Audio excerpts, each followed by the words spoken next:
د ژوند په لاره کې مومنه تقریر کېږي ورته ځیر شه بیا وخت تېرېږي ورته ځیر شه.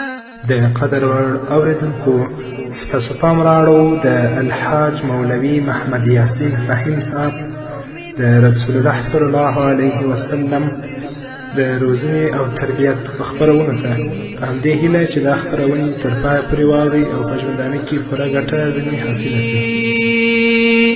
هم احادیث پکې په مینه بیانېږي ورته ځیر شه بیا وخت تېرېږي ورته ځیر شه.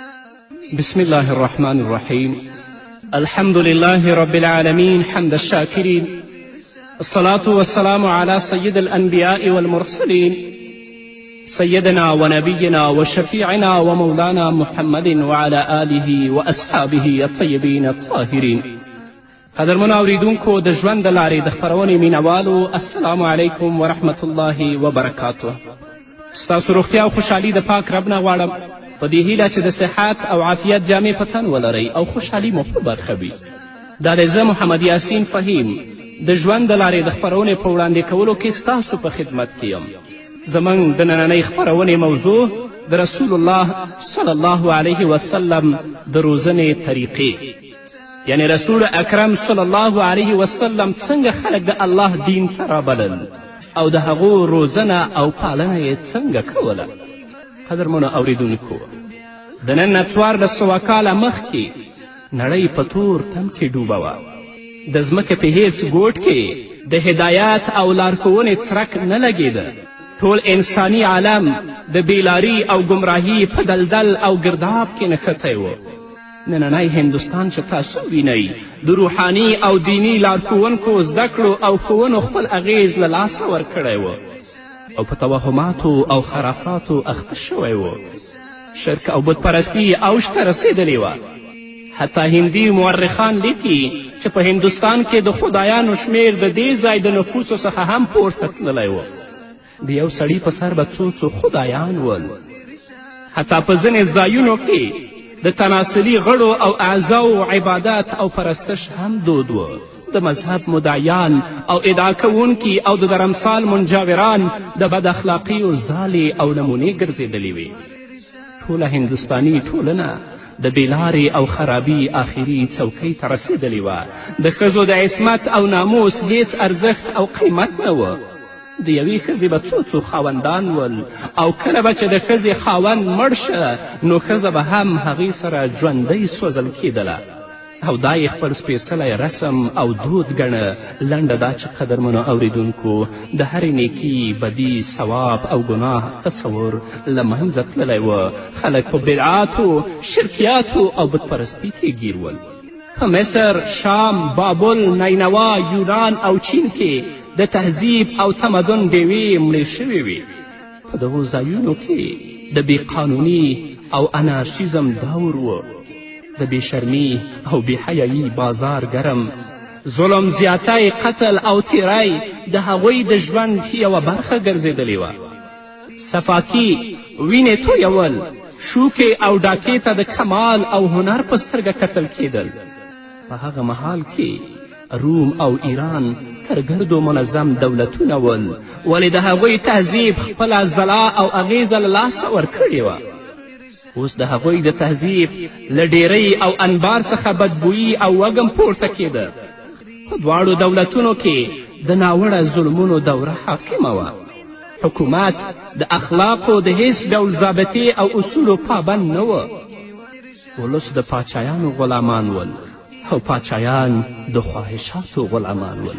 لکه نن ورځ چې هم په خپل وطن او په نورو وطنونو کې دغه حال موږ او تاسو په سترګو باندې وینو. شاهي کورنۍ په عیاشیو، هوس او عیش او عشرت کې ډوبه وه. کورنیو جګړو او ورځنیو سیاسي انقلابونو د خلکو ژوند د ستونزو او مشکلاتو سره مخ کړی و. طوایف الملوکي د وینو تویولو او وژنو بازار ګرم کړی و. پلار به چې مړ شه زوی به پاچا و زوی به چې مړ شه لمسی به پاچا و، لمسی به چې مړ شه د هغه نه وروسته به چې څوک په کورنۍ کې و که په هغه کې به استعداد او ظرفیت و یا به نه و هغه به پاچا و. نو دغه طوایف الملوکي د وینو تویولو او وژنو بازار ګرم کړی و او ولس یې د بډو او د رشوت اخیستلو په غم اخته کړی و. په دې ناهیله مایوسه او ډارونکې فضا کې چا د احتجاج غږ هم نشه پورته کولی چې هغه د خپل حق غوښتنه وکړي. همدارنګه قدرمنو اورېدونکو د سولې او پخلاینې دعوه کوونکي او هغه کسان چې د عیسویت دعوه کوونکي ول په روم کې د صفاکي یعنې د وینو تویونو، درندګي، عیاشي او هوسپالنې مرکز ګرځېدلی و. بني اسرائیل چې په داسې حالاتو کې د خلکو لپاره د هیلې یوه سرچینه وه په خپله کبر او زنځاني کې ښکیل وه. د خپلو اغراضو او اهدافو لپاره په الهامي کتاب کې هغوی تحریف کوه او همدارنګه د خپلو اغراضو او اهدافو لپاره هغوی په الهامي کتاب کې تحریف د خپل یو مشغله او بوختیا ګرځولې وه. په تورات کې هغوی تعریف کوه کومه آیات به چې د دوی په نفع و هغه به پرېښوده او کوم یو به چې د دوی په ضرر و هغه به یې لرې که د هغه په ځای به یې هغه شی راوړه چې دوی ته یې ګټه رسېدله. د اخلاقو او عملونو په مقابل کې لفظي ویناوو ته ارزښت ورکول کېده. حرص او تمې د هغوی په فطرت او طبیعت کې ځای نیولی و. رشوت او سود او د هغې په نتیجه کې سخرتوب او شقاوت هیڅ عیب نه ګڼل کېده. د هغوی اخلاقي او ټولنیز قالب او چوکات په بشپړه توګه دړې وړې او ټوټې شوی و. د عربو حال خو د دین هم بدتر و. هلته وحشت، درندګي واکمنه وه. انسانیت په قبایلو، پاټکیو او طبقو ویشل شوی و. ورځنیو جنگ او جګړو سوله، امن، آرام او سکون له منځه وړی و. په عادي خبره به د جنگ اور بل شو او بیا به تر کلونو دوام کولو او کله به د دوی جنگ تر 40 کلو پورې هم ورسید. د ښځې د عزت او ناموس هیڅ حیثیت نه و پاتې او په بازارونو کې ښځې لیلام وې. بدکاري او زنا کوم عیب او ګناه نه ګڼل کېده. نجونې به د زیږېدو سره سم تر خاورو لاندې کېدې. د ودونو خو هیڅ حد او سرحد نه معلوم. د څارویو په څیر چې سړي هر څومره ښځې غوښتلې ساتلی شوې. د شرابو خو د عربانو سره ذخیرې او چاټۍ ډکې وې. تر هغې به یو محفل پرتمین او کومه بلنه بشپړه نه ګڼل کېده تر څو به چې د شرابو جامونه پکې نه ول. لکه نن ورځ چې دا بدبختي او دا فساد په دې ټولنه کې موږ هم وینو چې نه هغوی سره د الله ویره وي او نه د بنده او د مخلوق شرم وي. په خپلو میلمستونونو او میلمستیاو کې شراب د اوبو په شان ایښي او په کوم محفل او میلمستیا کې چې د دوی شراب نه وي هغه بشپړه میلمستیا نه ګڼي. همدا حال د عربو هم و. د هر کور څخه میخانه او د هر سړي څخه ساقي او میخور جوړ و. قمار او جواري د هغوی لپاره د ویاړ او ساتیري شیان ول. سود هم د یهودو له برکته رواج شوی و او شتمنو او مالدارو خلکو به یې کاروبار کولو. ځینې قبیلو غلا او شوکه خپله مستقله دنده ګرځولې وه. ټولنه په بشپړه توګه په توهماتو او خرافاتو کې ډوبه وه. د خدای سره شرک د هغوی د امتیاز معیار و. د خدای په کور کې هم 360 بتان ایښودل شوي ول او په دې بتانو کې د هرې قبیلې بت معلوم و. تر ګردو لوی بت د هغوی د کعبې په چت ایښودل شوی و چې هغه بت په نامه د هبل. د دغو بتانو عبادت او پالنه د حج له ارکانو څخه ګڼل کېده او د دې بتانو د خوشحالولو او راضي ساتلو لپاره به انسانان قرباني کېدل. د دوی په نومونو به فال کتل کېده. لکه چې نن ورځ هم ځینې خرافات چې موږ وینو په دې ټولنه کې رایج دي د هغه خرافاتو نه چې عربان په هغوی کې مبتلا ول مخکې د اسلام نه د هغو جز او یوه برخه ده. د شرک څخه پرته په ځینې قبیلو کې د عیسویت تر څنګ یهودیت هم دود او برلاسی و. او ځینې پکې مجوسیان او اورپالونکي یعنې آتش پرستان ول. ځینو به د ستورو او د لمر او د سپوږمۍ عبادت کوه. د هغوی په زړونو او ذهنونو کې عجیب او ډول عقیدو ځای نیولی و. لکه د بیلګې په توګه پرښتې به یې د الله تعالی رب العزت العیاذ بالله لوڼې ګڼلې او پیریانو ته یې د الوهیت درجه ورکړې وه.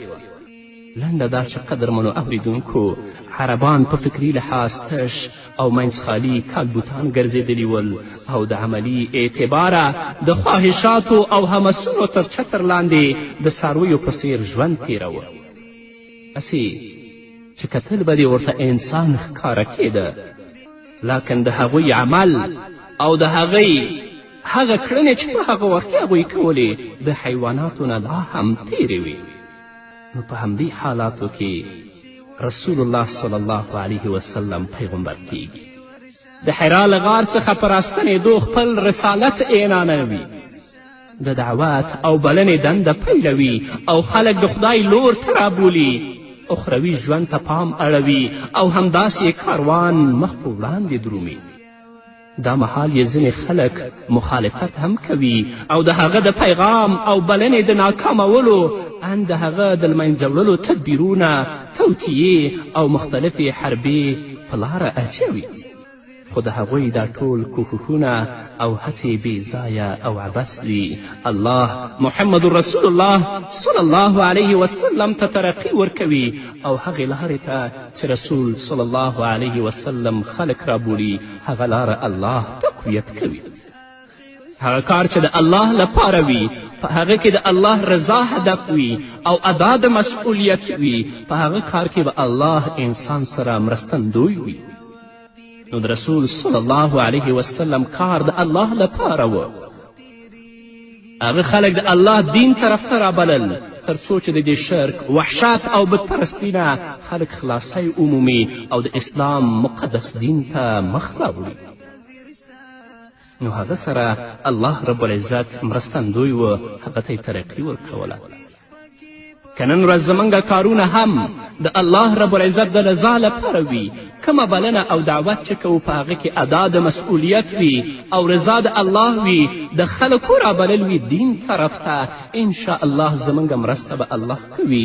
په هیڅ میدان او په هیڅ ځای کې به موږ نه ناکامه کیږو. الله به زموږ دعوت او زموږ بلنې ته لا هم ترقي ورکوي، خو په دې شرط چې زموږ کار د الله د رضا لپاره وي.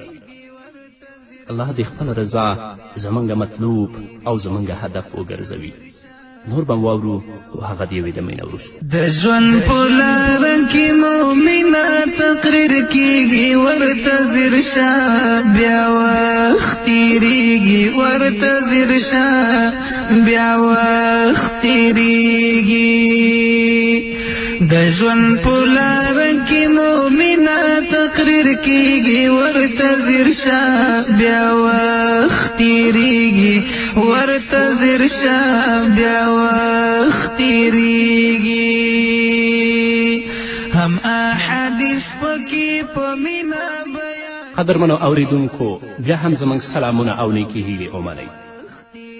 د اسلام کاروان د رسول الله صلی الله علیه وسلم په لارښوونه او مشري مخ په وړاندې درومي او د 23 کلونو په لږه موده کې د نړۍ د ستر ځواک او قوت په حیث راڅرګندېږي او بیا په څو کلونو کې د نړۍ په لویه برخه خپریږي. دا د رسالت کاروان او قافله د نړۍ د ټولو بدیو او منکراتو څخه پاکه او د ټولو ښېګڼو او نیکیو څخه ډکه ټولنه رامنځته کوي. د ژوند په هر ډګر او هره برخه کې داسې مثالونه او نمونې ټینګوي چې کله کوم مورخ د تاریخ دې پړاو او مرحلې ته رسیږي نو ګوته په غاښ حیران پاتې کیږي چې د نړۍ تر ګردو وروسته پاتې او جاهل قوم د تهذیب او تمدن ډیوه بله کړه او د ټولو خلکو لپاره د لارې مشال شول. په دې محمدي کاروان کې چې څوک هم شامل شو نو سر تر پایه پکې بدلون او تغییر راغی. هر تاریخدان، هر تاریخ لیکونکی چې کله تاریخ لیکي نو دې ځای ته چې را ورسیږي نو ګوته په غاښ شي. له پیله داسې محسوسېدله چې د اسلام په دایره کې په داخلېدو او د رسول اکرم صلی الله علیه وسلم د روزنې په ترلاسه کولو به هر وګړی د یو نوي انسان په بڼه راڅرګندېږي. د بد اخلاقیو او بدکاریو مجرم او ګنهګار به د سیرت او اخلاقو بیلګه او نمونه ګرځي.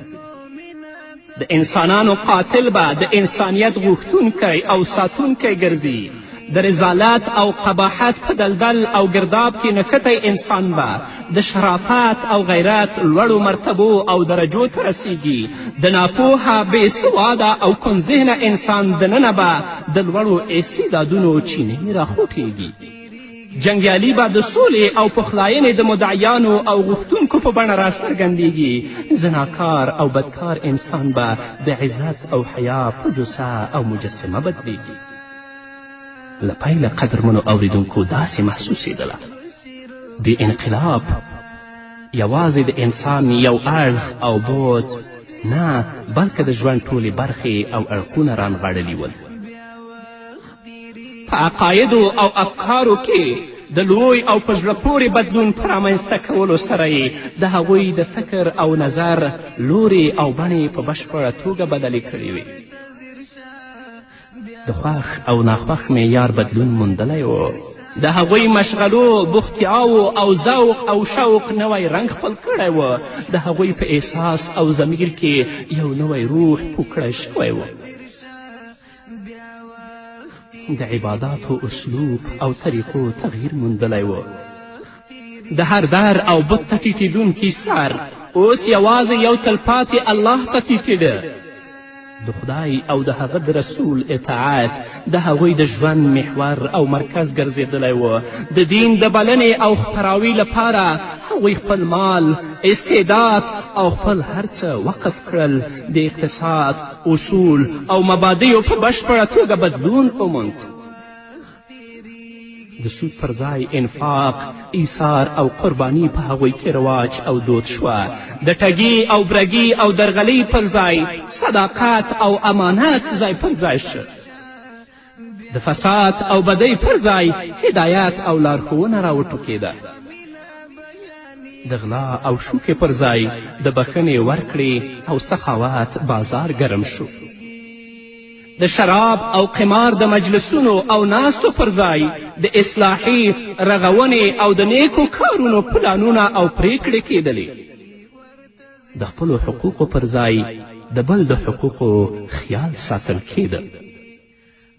د رسول الله صلی الله علیه وسلم په وسیله دا نوی عالیشانه او هر اړخیزه انقلاب او بدلون پرته له شکه په ذهنونو کې د توحید، رسالت او آخرت د تصوراتو او نظریاتو د کیناستو او ځای په ځای کېدلو په پایله کې رامنځته شو. او د دې ترڅنګ د خدایي الوهیت او حاکمیت تصور او د دې په وړاندې د خپل ټول ژوند په اړه د ځواب ورکونې احساس هم د دې ستر انقلاب په رامنځته کولو کې لویه ونډه لرله. خو دلته قدرمنو اوریدونکو دا پوښتنه هم راپورته کیږي چې په ذهنونو کې د دغه حقایقو د کینولو او ځای پر ځای کولو ترڅنګ د انسان دننه د داسې ستر انقلاب د رامنځته کولو او بیا د هغه د ځواکمنولو او پیاوړي کولو لپاره به رسول الله صلی الله علیه وسلم څومره حکیمانه اصول او تدابیر غوره کړي وي. نو راځئ چې دغه د څو حکیمانه روزنیزو اصولو مطالعه وکړو تر څو موږ هم د زده کړې او روزنې په لړ کې د هغو څخه ګټه واخلو. نو زموږ خپرونه وه د رسول الله د روزنې طریقې، دا یو تمهید او مقدمه وه. انشاءالله په نورو خپرونو کې به تاسو د رسول الله صلی الله علیه وسلم د روزنې طریقې واورئ چې رسول الله به خلک څنګه رابلل، خلکو ته به څنګه تربیت ورکول او خلکو به څنګه اسلام طرف ته مخ راګرځوه.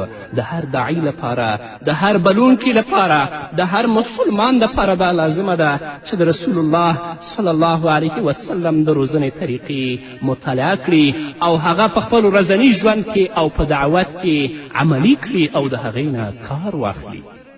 خو انشاءالله په نورو خپرونو کې به تاسو د رسول الله صلی الله علیه وسلم د روزنې طریقې واورئ. نو دا وه زموږ د نن ورځې خپرونه چې ستاسو دران حضور ته وړاندې شوه. تر بلې خپرونې پورې چې زه بیا هم ستاسو دران حضور ته راځم، تاسو ټول په پاک رب سپارم. پاتې ژوند نیکمرغه، ښاد، بریالي او کامیاب اوسئ. هم احادیث پکې په مینا بیانېږي، ورته ځیر شه بیا وخت تېرېږي، ورته ځیر شه بیا وخت تېرېږي. ستا آخرت به شي روښانه، ستا آخرت به شي روښانه. که ورته غوږ شي وایه څه دې تمامیږي، ورته ځیر شه بیا وخت تېرېږي، ورته ځیر شه بیا وخت تېرېږي. د ژوند په لاره کې مؤمنه تقریر کېږي، ورته ځیر شه بیا وخت تېرېږي، ورته ځیر شه بیا وخت تېرېږي. هم احادیث پکې په مینا بیانېږي، ورته ځیر شه بیا وخت تېرېږي، ورته ځیر شه بیا وخت تېرېږي. حافظ قدرت الله عبیده، حافظ قدرت الله عبیده. فائدې ډېرې دي لورایه معلومیږي، ورته ځیر شه بیا وخت تېرېږي، ورته ځیر شه بیا وخت تېرېږي. د ژوند په لاره کې مؤمنه تقریر کېږي، ورته ځیر شه